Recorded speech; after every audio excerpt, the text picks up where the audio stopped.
ہارون الرشید نے بہلول کو ہدایت کی کہ بازار جائے اور قصائیوں کے ترازو اور جن پتھروں سے وہ گوشت تولتے ہیں وہ چیک کرے، اور جن کے تول والا پتھر کم نکلے انہیں گرفتار کر کے دربار میں حاضر کرے۔ بہلول بازار جاتے ہیں، پہلے قصائی کا تول والا پتھر چیک کرتے ہیں تو وہ کم نکلتا ہے۔ قصائی سے پوچھتے ہیں کہ حالات کیسے چل رہے ہیں۔ قصائی کہتا ہے کہ بہت بری دن ہے، دل کرتا ہے کہ یہ گوشت کاٹنے والے چھری بدن میں گھسا دو اور اب بھی نیند سو جاؤ۔ بہلول آگے دوسرے قصائی کے تول والے پتھر کو چیک کرتے ہیں، وہ بھی کم نکلتا ہے۔ قصائی سے پوچھتے ہیں کہ کیا حالات ہے گھر کی۔ وہ کہتا ہے کہ کاش اللہ نے پیدا ہی نہ کیا ہوتا، بہت ذلالت کی زندگی گزار رہا ہوں۔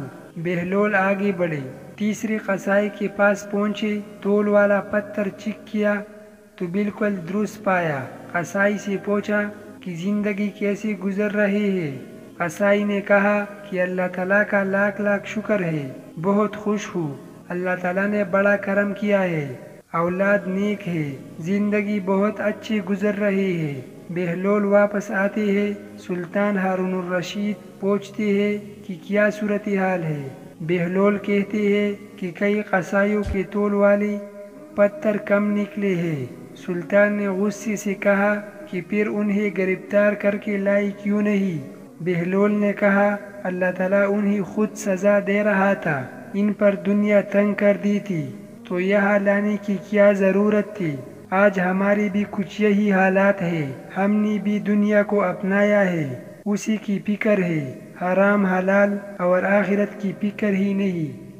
وظننت أنا أني بذلك حزت غنى فوجدت أني خاسر فتلك مظاهر